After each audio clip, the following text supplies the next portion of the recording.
a lot of these programs, especially when they're tied to like big named institutions or whatever, they can be quite competitive to get onto. And it's kind of similar. A lot of the time it is kind of similar to applying for a job. But it's sad because a lot of the time, you're not going to get paid to be on the program. Sometimes it feels more applying to the opportunity of establishing a relationship with an organization than it does applying for the opportunity to develop oneself sustainably, if that makes sense.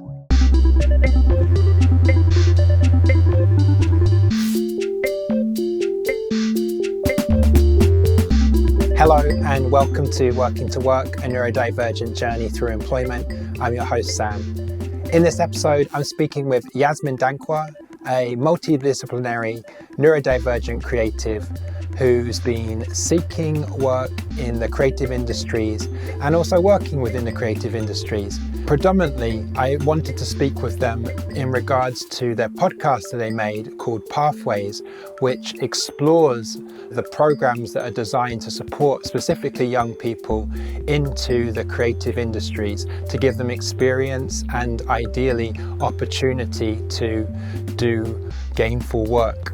So in this episode, Yasmine and I speak about the challenges of feeling capable in a number of different areas, but struggling to be able to convey that to commissioners or program leaders or jobs in terms of what you really can do. And that's something that comes up actually in the podcast as well, where an individual speaks to applying for the program but not being able to practically show what they do, having to demonstrate it through how they write about themselves, which is a different skill set to doing the actual work, demonstrating one's ability.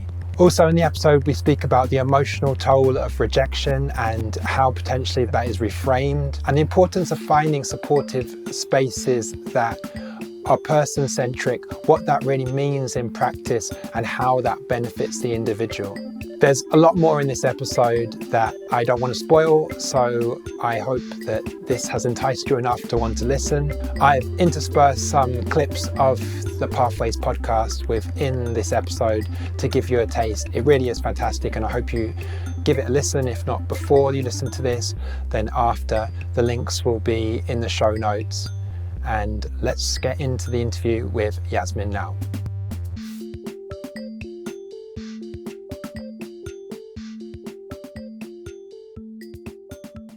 Yasmine, thank you so much for taking the time to speak with me on Working to Work. I'm really grateful, as I am with all guests. I wonder, this is a tricky question I always find, but I wonder if you can just give a sense in your own words of kind of what you do outside of the podcast that we're kind of primarily going to speak about, and your kind of creative ambitions or work that you do.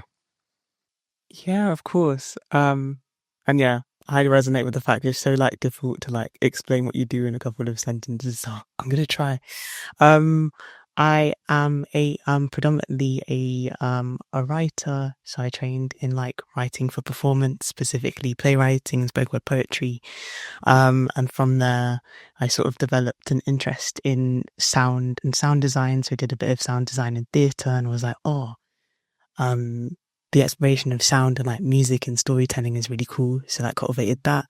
I also do some performance as well. So like I said, with the spoken word poetry. But yeah, I do bits and bobs. I'm predominantly a freelancer. So if I'm not like doing writing or sound design, probably like working in like an event staff. But I'm currently a student at the Royal College of Art doing a Masters of Research at the moment as well. So, yeah. It sounds like a full schedule, but like really exciting and dynamic. I'm curious. First of all, I guess in terms of your writing, I can definitely see how that permeated into the podcast, which is so rich, kind of in narrative and in the treatment. Just in terms of your own work at the moment, and only share what you feel comfortable. But how are you seeking work or finding work? How is that process? But I've always found it really difficult, especially as someone who like does a lot of like creative stuff. um, often for like temporary periods of time, and finding a way to like fully like back yourself and be like, this is what I've done, this is what I can do, and like finding ways to articulate that in a way that people are like, yeah, let's hire Yasmin to do this thing. I've always found that quite difficult. So yeah, specifically this year, as I do like my masters as well, I'm very fortunate in that I have like lecturers to go to and be like, help, how can I sort of navigate being in the art space, and also finding ways to like articulate what I'm able to do. Because yeah, the articulation's always a struggle. I think with a lot of people, so I'm neurodivergent as well, so I've got dyslexia and ADHD.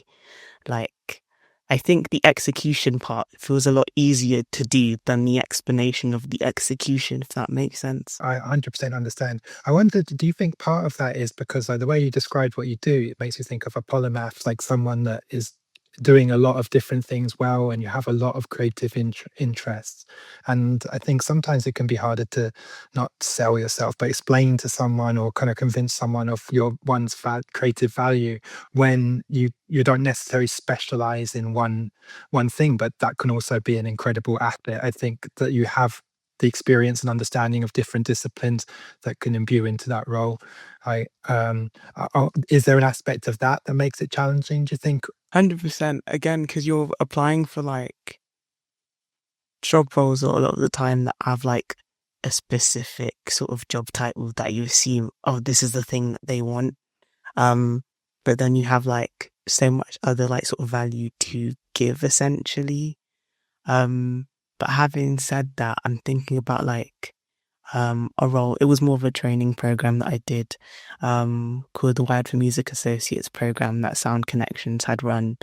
And Sound Connections is like a youth music charity that works with different organizations to sort of implement youth voice and encourage like youth voice within the arts and cultural sector, and sometimes in schools and stuff.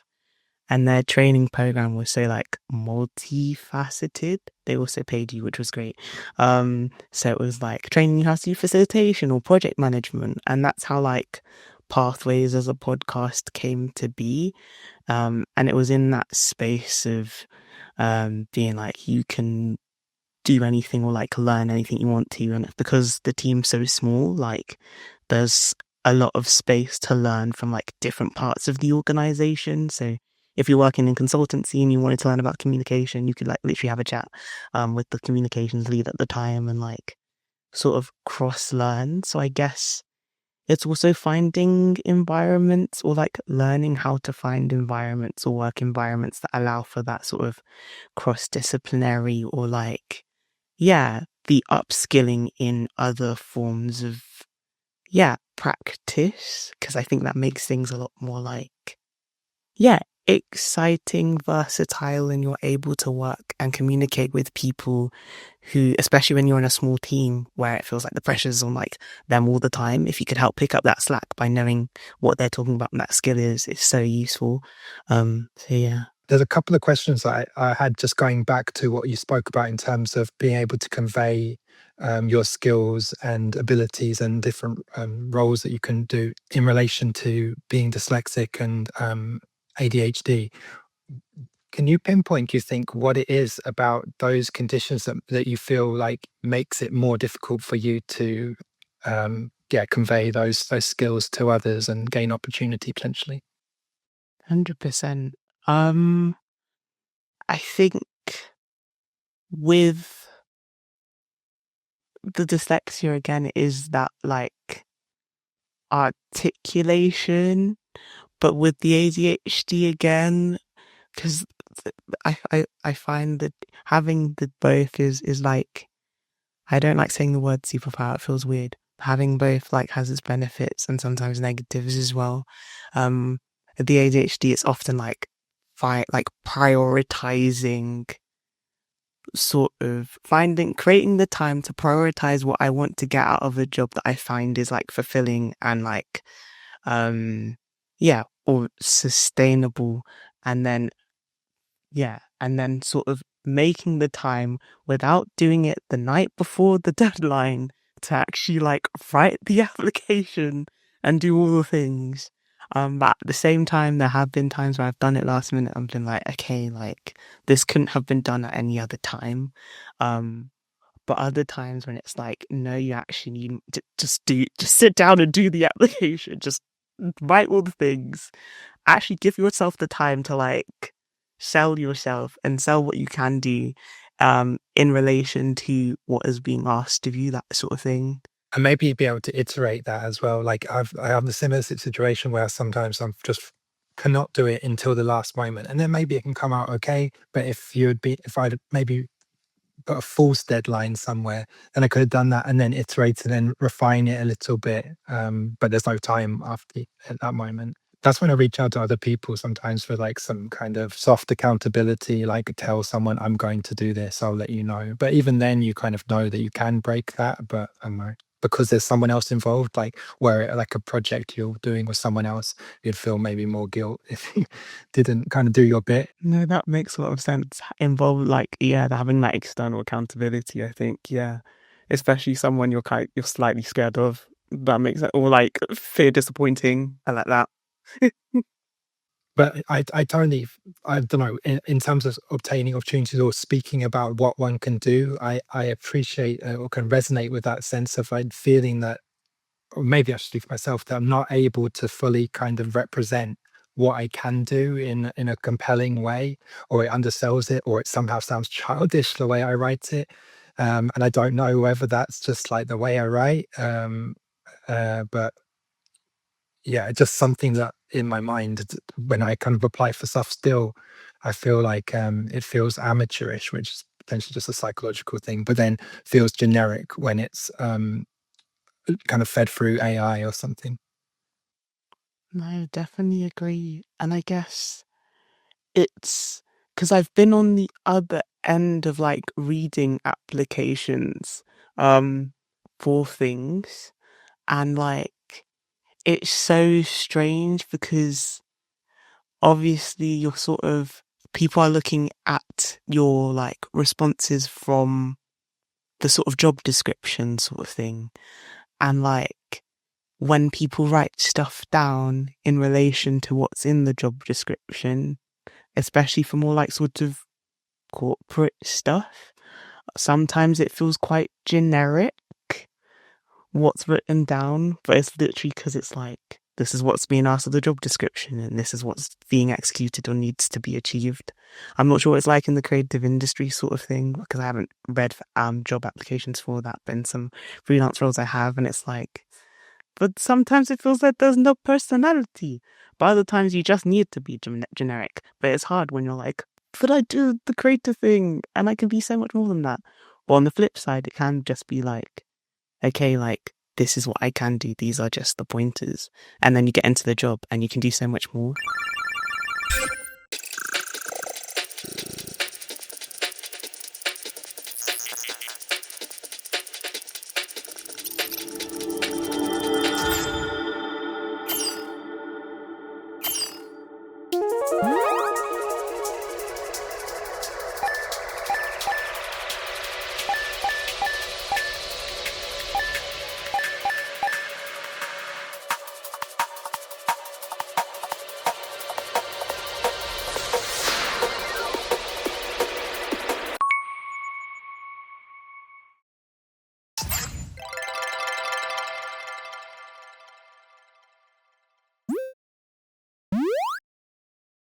Hey, and welcome to Pathways, a quest where we accompany our new 5 creative friends as they avoid post-program blues, dead ends and rejections by reflecting on their experiences during creative skills development programs, all with the aim to posit new and accessible pathways into the creative industries.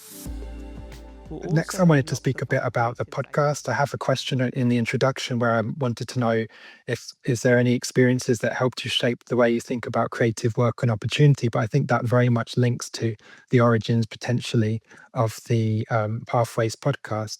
So I'm curious, what was your motivation to create the series? So yeah, the series was created as part of a research project that I was doing on the program, the Wired for Music Associates program that I'd mentioned earlier. Initially, I wanted to do something about sort of youth voice in relation to like youth leadership and being on a board.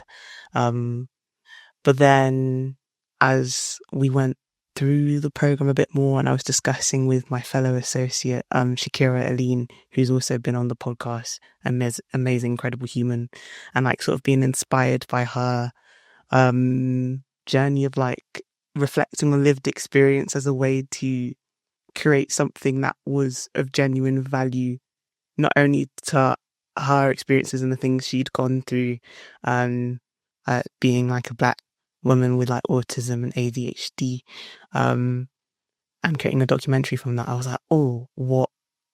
And like seeing how like invested she was in that, I was like, what can I sort of reflect on?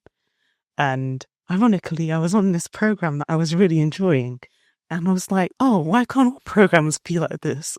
Why can't they all like, I don't know, center young people in terms of their journey or like be really intimate in terms of how we explore and discuss like finding work and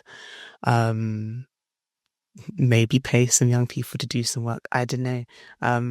But yeah, it was that experience that made me reflect on all the other programs that I'd been on.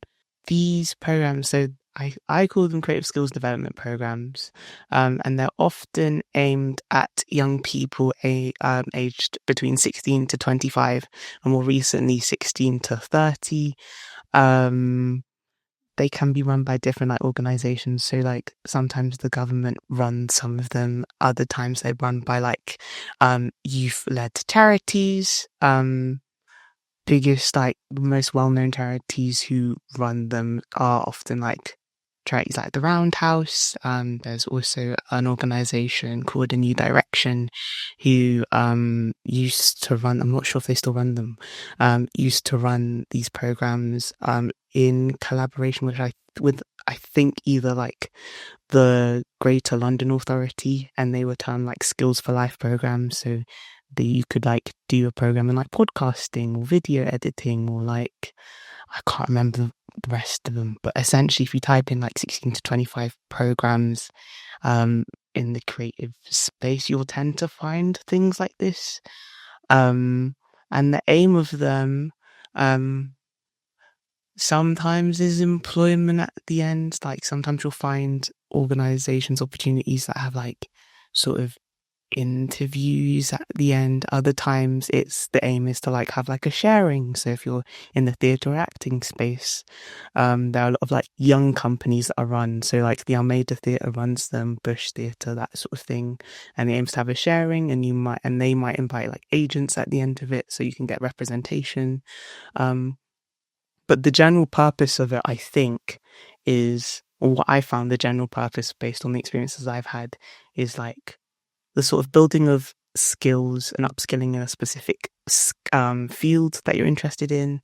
And most importantly, the sort of community of peers that you sort of gain. And then lastly, again, the sort of relationships you establish with either the organization or the institution itself or the people within that institution as a way to like sort of either further develop your skill or find a way to get into that sort of career, if that makes sense. No, it perfectly summed it up. Yeah, just to try and link back to where you were, I guess you're inferring from like your experience of sound connections that a lot of these programs that they didn't necessarily pay, and that they were not, for you at least, as gratifying or helpful or useful as you would ideally like, and that sound connections was uh, what they offered has been more helpful. So kind of what do you think the primary difference is, at least for you, before we talk about other people's experiences, that made you think, okay, I want to speak about why this does work and what hasn't been working so well about the previous experiences I had? 100%. Just to preface that, like, the Sound Connection, like Wired for Music Associates or the Sound Connections program wasn't like the only good program I went on. I think it was just more like a sort of high light bulb moment. Not to say I hadn't been on some interesting programs, but I think what stood out for me in terms of that program in relation to some others I'd been on was how, like, yeah, person-centered it was. Because I'd been on some other programs where it felt very outcome-centered, i.e., you need to create this creative product, and that is the aim of being on this program. Whereas with the Wired for Music Associate program, it felt more like, here are some sort of skills you can develop. We're always here if you need support. I guess we are also the pilot program, so there's also space to give like feedback at whatever point. And there was also this space to fail, which I think feels really important, especially because a lot of these programs, especially when they're tied to like big named institutions or whatever, they can be quite competitive to get onto. And it's kind of similar. A lot of the time it is kind of similar to applying for a job. But it's sad because a lot of the time, you're not going to get paid to be on like the program paid to be on the program. It's more applying. Sometimes it feels more applying to the opportunity of establishing a relationship with an organization than it does applying for the opportunity to develop oneself sustainably, if that makes sense. Why do you think it's in the organization's interest for there to be some kind of tangible output as opposed to seeing that person personally and creatively develop? Like from what I understand or my knowledge of it, that's what you would consider more like a person-centric approach, where it's kind of really adapting to that individual and what they need and how they're looking to grow and develop, which, as you say, might involve like something not be a completely linear journey, that they learn something which is equally valuable to there being some kind of output. Well, what I'd like to think, like intentionally and blue sky thinking wise, is that their aim isn't often to have that like outcome specifically. I think sometimes the lack of resource or the lack of prioritization of, I don't know, one's access needs, their sort of like background or identity, like a lot of the programs that I'd like applied to often, and it was mentioned, I think, in the first episode of the podcast, whereby a lot of organizations want to like invite people from like underrepresented groups, but often don't have the resources to support them. And so say if you're creating like, I don't know, like the aim is to like create like a video, or like, for example, say if I wanted to create a documentary about my experience where I'm like visibly like a black woman, I've said that I'm neurodivergent, and then that gets made into like a product, that's easy to be like, see, we've worked with this one person who's of this identity, but yes, I've created something good or whatever, but what support systems were in place, what that allowed me to like feel safe when I was making that documentary, or feel like supported and seen. Do you think in those programs do they promote that they encourage people to create work that maybe reflects well on them in terms of their kind of social progressive nature, or are you participants encouraged to create what realize the ideas that they have that they're interested in, whether it be related to their identity or whatever they're interested in?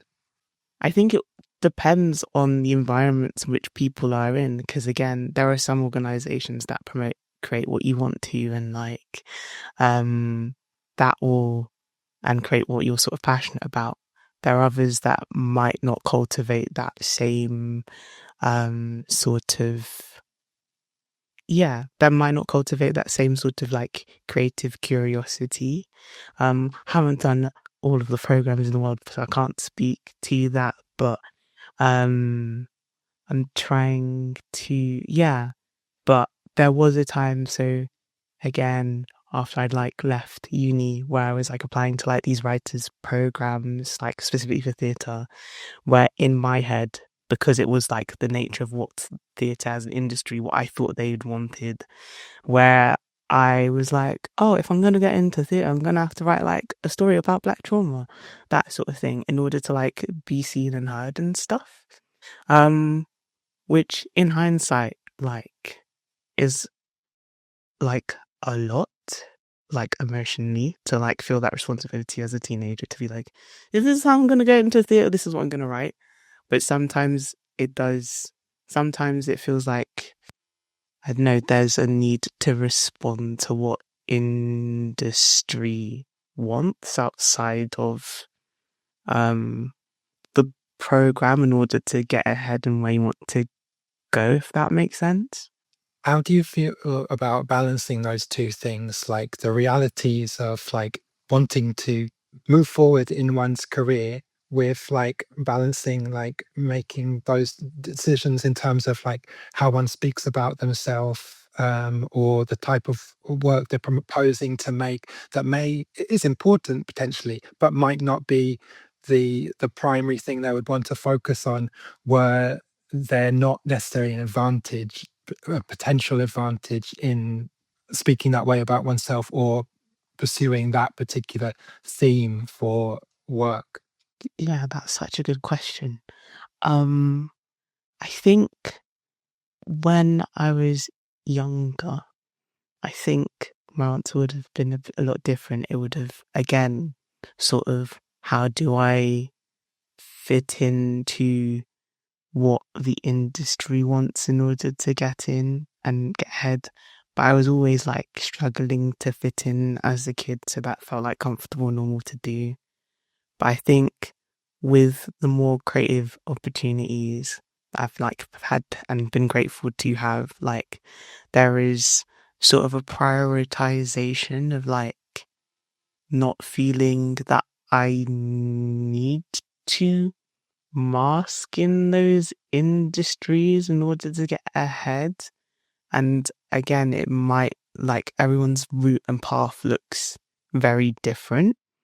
And if you're going to burn yourself out by engaging in something you love but not in the way you want to do so, and essentially not make the work that you want to make as a result of like feeling that pressure to sort of write something that isn't fully representative of you, yeah, it gets really tiring and fatiguing, and then you don't end up doing what you love in the end.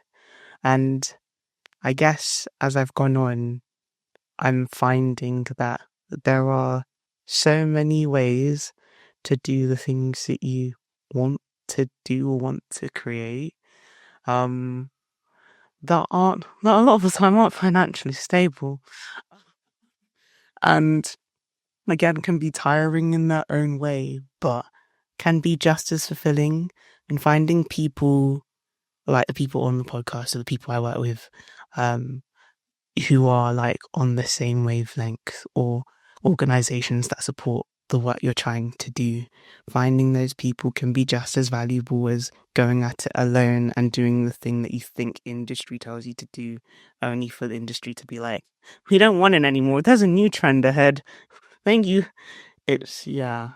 How would being in relation with your people, with that collective, help in a kind of tangible way of creating and making financially sustainable work?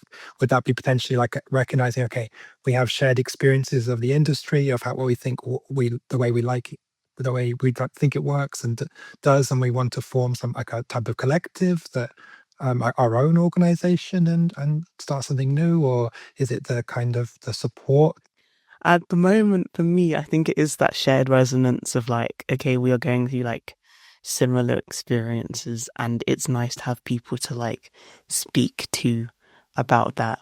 But I have seen some like people who have formed collectives and worked together to like find ways to like find funding, or like partnered with other like organizations in order to create work that benefits not only like benefits the community, feeds their creativity, but also like allows them to like be paid in that sense. And I think what I'd wish I'd done earlier, or wish I'd yeah. And I think I'm starting to understand that now in the massive big 2026, it's been years, is like, yeah, not take advantage, but like really like get together with people to sort of create something together. And it doesn't have to be like a long-term collective, it can be like short-term projects and things. And those people probably would have been people I like met during programs or like maybe now during my masters, that sort of thing, like finding ways to like, yeah, collaborate in a way whilst acknowledging like, okay, the industry's not great right now, but like we have chosen to create because we want to, rather than like, yeah, because we know sometimes the money is very small. I say that a lot of the time it's non-existent, but we've chosen to do this for a reason. And if we're going to be crazy at it, let's be crazy at doing this together. I think, yeah, there's something in solidarity that I think, yeah, is really powerful. But I also think what drew me to those programs in the first place. Would you like to continue? Press start to begin.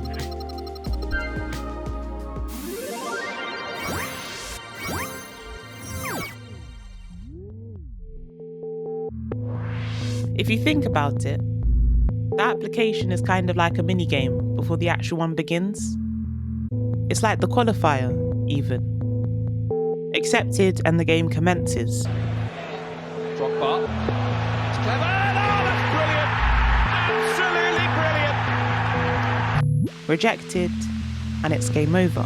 Rejected! Rejected! Yeah, you just got rejected. R-E-J-E? You kind of take a game kind of format, the treatment to the podcast. I mean, you use a lot of game sound, and the sound design, for those that haven't listened yet, is fantastic in this podcast. The sound design and the score and the treatment, how well it comes together, and it's so well put together. But as I've said before, there's the substantive content exploring the pathway through obtaining opportunities in these programs. And then I guess as we get further, I think we're up to episode 3, or I finished episode 3. We're going to go completely through the programs and on the other side. So what motivated you to create this kind of game treatment? And how did you think in a creative conceptual sense about realizing this idea of wanting to explore the creative programs, the successes and not less great things about them? Yeah, before I forget, shout out to the sound designer Ivan Davon, because like as soon as I'd come up with this like idea, essentially, I was like, I want Ivan to do it because I was like, I could do it, but it would be terrible in comparison. But yeah, the reason why I was sort of drawn to this like game idea is because one, I was like a massive fan of video games as a kid. Like I was a Nintendo raised child and spent a lot of my time online, whether it be like on Club Penguin and stuff. But in terms of like gaming as like a concept, like it's very meritocratic. I don't know if that's a word. But it's founded on this idea of meritocracy and this idea of like, if you press the X button, you will punch someone in Super Mario Bros. And you will achieve the end result. Or if you go through this level, the way you're supposed to, you will be rewarded. And there was something about the frustration at being in the creative industry and that not being the case, where I was like, I want to use this structure to make sense as to why this supposed, what I had perceived when I was younger, this supposed linear route into the creative industry through these programs wasn't doing the thing it was supposed to do. Yeah, that was where the sort of structure is founded. And it was fun to be like, okay, let's make the episodes levels. And like, there's always going to be a gap between the first episode or the next episode, like there is a game level. So it was like, yeah, it was just kind of fun to play with the content and like find a form that suits it. And as someone who writes for theatre, like the relationship between form and content is something I really like. Yeah, I really like sort of fangirl over. So it was like nice to be able to do that in like a sort of audio space and be able to collaborate with your like friend in order to like curate that. Like the amount of back and forth Ivan and I had where he was like, what about this? And I'd be like, maybe this one. And then he'd surprisingly put like the Club Penguin theme tune into like the first like episode and me be like, oh my God, did I think about this? This is crazy. Like, it was nice to create an environment that felt playful, slightly satirical, and have fun whilst doing it. For those that haven't heard, can you just describe the episode's topics so far that you've got for Pathways and kind of what they involve, I guess, a little bit? So the first episode is essentially like an introduction to the podcast. It's episode 0, and it essentially explores my relationship to being in the creative industry, and I sort of frame it from the perspective of like my dad growing up being like, education is like literally everything. Like if you work hard, you get what you want. And I thought I could translate that into the creative industries. I couldn't.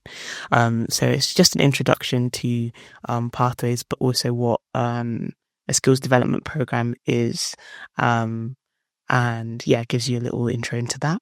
The second is sort of looking at, I called it identifying the bugs and the barriers. Again, the sound design on that is like one of my favorite things. It's just it's fun. And before we go into like exploring what it means to be on a creative industries program, we look at the sort of barriers that these programs tried to address. So it explores sort of classism, racism, ableism, that sort of thing, and looks at essentially what the creative industry these skills development programs try to address. And we also get introduced to our first creative, and then she speaks to her experience of being a sort of multidisciplinary creative. Cool aspect of it where you're unlocking characters, so that the game like idea kind of really permeates. It's very strong. The second episode talks about the pre-program process, which sort of addresses what we've kind of spoken about in terms of like applying to these creative industry programs, or these programs can feel like applying for a job, and sort of the labor it takes to not only find where they are, how to find these opportunities, but also apply for them. Again, we also touched on sort of alternative ways in which organizations can make the application process a lot more accessible for people who want to be part of these programs as well. Can you maybe just speak a little bit to what some of those ideas were? Because I remember there being one particular bit where Shakira is talking about the perfectionism of wanting to say be so precise in what she's writing, and how much labor it takes to construct these applications. I do this thing where I like edit in my head. So I struggle to just like get everything out and just type everything and then maybe edit it. It's like it all comes out like as close to perfect as it can be, which means that it's so slow because I'm like, it takes me ages to write a few words. I remember a couple of years ago, I was applying to the Arts Council for funding for Working to Work, and it took so long to do these, and you get kind of literally one line response that's kind of a cut and paste. Sometimes these application rejections are rude. Like, I'll put my heart in it and then you just say, unfortunately on this occasion, you haven't been selected. You've been unsuccessful. You haven't been chosen. We are unable to provide feedback, but please stay in contact. Please don't let this discourage you. Kind regards, the company. I mean, you know it off by heart. We all know it's off by heart if you've applied for enough. And the reason why I can regurgitate is because the moment I see on this account, I delete it. But I feel like where it hits the most though is like when I've put so much effort. This usually applies more so to funding, where I've put so much time and effort and it's about a project that I'm really passionate about, and you just get told no, but with no feedback. This is me, my name is Ojomeyezi and I'm excited for this opportunity, and you went swipe. It can be like quite disheartening. So what kind of were some of the ideas that came up, maybe that to kind of reduce some of the labor, emotional labor, the kind of literal time it takes to try to get onto these programs? In terms of like making things simpler for oneself, having sort of open ways in which to respond to applications. So Race had mentioned being able to voice note her answers rather than like physically write them down, because it takes her a lot longer to translate what's in her head than it is to write. What didn't end up being in the cart, which I'd like to bring back some way, is the ability to speak to the organization to ask for support. I know some organizations do this, and like even with jobs as well, in order to like ask whether they are the right candidate for this program, and also to ask for support. And then finally, episode 3 is the more recent episode that we made into like an animation, and it's about rejection, because I feel like we don't speak about it enough, and there isn't enough grace given to the fact that rejection is like an inherent part of like being in not only the creative industry but any industry.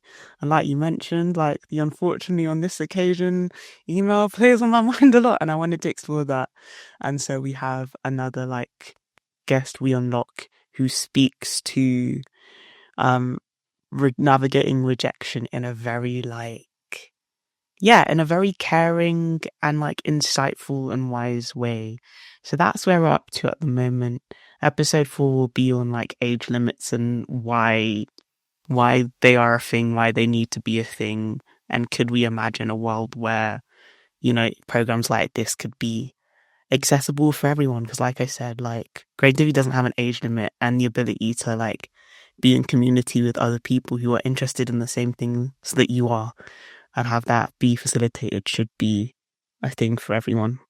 Also, when things happen in people's lives, like maybe someone needs to work in a job completely unrelated, but always have this desire to kind of, you know, realize their creative ideas or ambition, and they get to a point in life when they do have that time, they do have the drive to do it, and then unfortunately they're deemed too old, and that doesn't seem fair either. So yeah, 100%. I feel like these type of initiatives should be available to those that would benefit from them. Just out of curiosity, talking about rejection, like I think that was a really powerful episode, and it's something that I've experienced a lot in applying for jobs and applying for funding, and we experience more and more in life. I think because it's competitive, whoever you are, and whatever challenges or maybe even certain advantages that you have.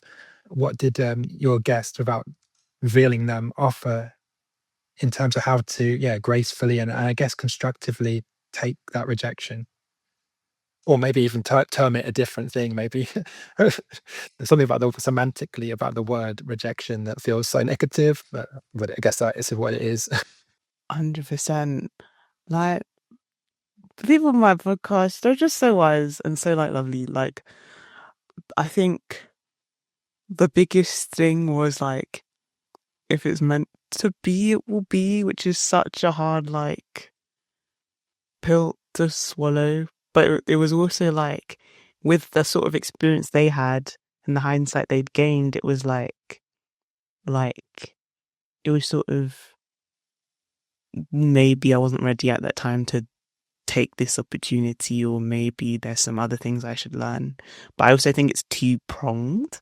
I also think from the episode, for me, it felt like there was more of a responsibility on the organization. I know it's very idealistic of me, especially knowing that we're in a lot of the programs that are being run are not being sponsored by like big institutions or whatever, but the responsibility of the organization to provide feedback or give more of a personalized statement as to what people could do better, or to further signpost to other opportunities.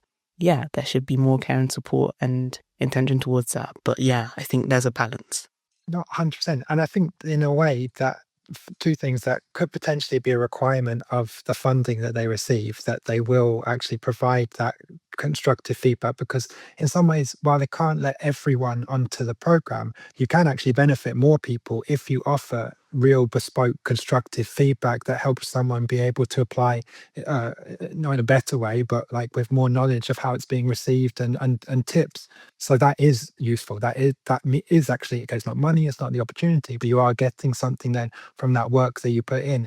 And maybe like the initiative should be able to say, as well as here's the output, here's the jobs that these people potentially got and the learnings they got, we also supported 1,000 people in whatever, or maybe 500 or 20 or 200 in bespoke feedback that helped them understand how their application was received and what they could do better. I think that is value as well. Yeah, agreed. And also, like, I'm pretty sure, like, they have to, maybe I'm wrong, but I'm pretty sure people have to, like, disclose how many people had applied to the opportunity in and of itself, in addition to, like, how many people were accepted. So if you're getting, like, 1,000 people and they're, like, 12 places, like, it speaks to, like, the sort of, I don't know, prestige of your opportunity. And if you're going to disclose that information, you might as well like have it be of support to the people that are allowing you to submit that data. Do you know what I mean? It can't just be one-sided. And especially if you're also like asking for them to give their protected identity as well, and they happen to be from marginalized groups, like, okay, yeah, well done for doing that, but what have you done for the people you said you were going to support? Yeah, very true. Specifically, Working to Work explores the journey into employment of neurodivergent people. Was there anything that came up in particular in terms of neurodivergent people's experience in navigating through the programs, or that was specifically related, I guess, to being neurodivergent? I imagine there are some intersectional aspects as well to some people's experiences, like potentially just how one is read, and then their potential like visual identities or other identities can also impact how they're experienced. Yeah, it's so annoying because this is more of a next episode like question, but stuff had definitely come up from an intersectional perspective. So like Ajoma, she's also got dyslexia as well, and she's such a poet. Like some of the bars she dropped on some of the episodes were so funny. So like I say so funny, but like really true, and also like so she said something about like the idea that my skin won't let me in, and the idea of pertaining to like again race and that being a barrier for her. There was also another guest who alluded to that in addition to being neurodivergent as well. But again, this idea of like being invited into a space only because of her identity, only to feel rejected in that space due to the lack of support that was offered. In your experience, like in terms of being neurodivergent, are there things that you felt could be better in certain experiences that you had, or any particular things that worked for you in other programs in relation to challenges or strengths of being neurodivergent? I guess knowing what support can be offered prior to going on to the course. Because it's one thing being like, we want people like you, but it's another thing to be able to support people like me to do the best work in that space. And I think the programs where I'd benefited most were when, even though, okay, they didn't have like, this is what we'll support you with, there was an openness to have conversations about how support could be implemented throughout the whole process, and also being open to feedback as well. Because I remember, maybe in hindsight, I shouldn't have waited till the end to give all of my feedback. But that's another thing as well.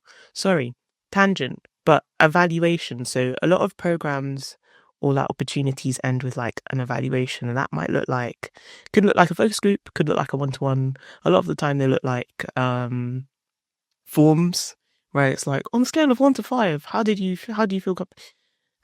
for my brain, it doesn't work. I'm like, I don't know how to, and I think to sum up the effectiveness or the impact of your program based on a piece of paper and a form without and also the thing that a young person created as your form of like, see the program works, I don't think is very effective or reflective of the collective experience.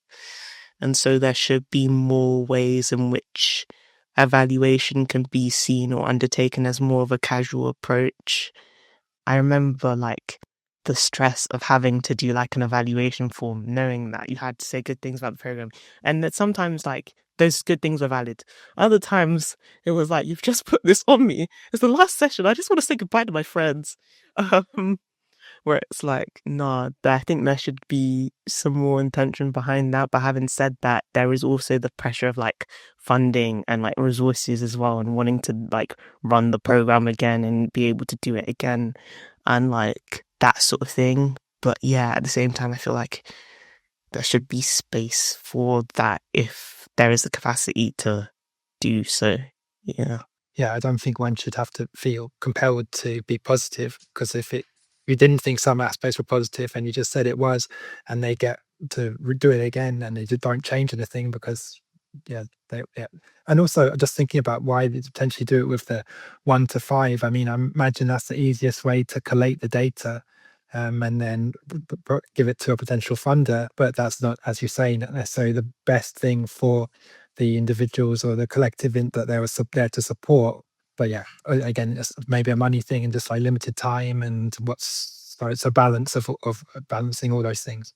So is there any ETA for episode 4 without any pressure? Not that I know of as of yet, but I know that I'm saying it on this point, the last 2 episodes will be out this year. I can tell you that. Okay, so yeah, I'll link the podcast in the show notes, and also Shakira's film, which was fantastic and features Yasmine. Yasmine, thank you very much again for your time. It's been a real pleasure to talk to you. Thank you for having me.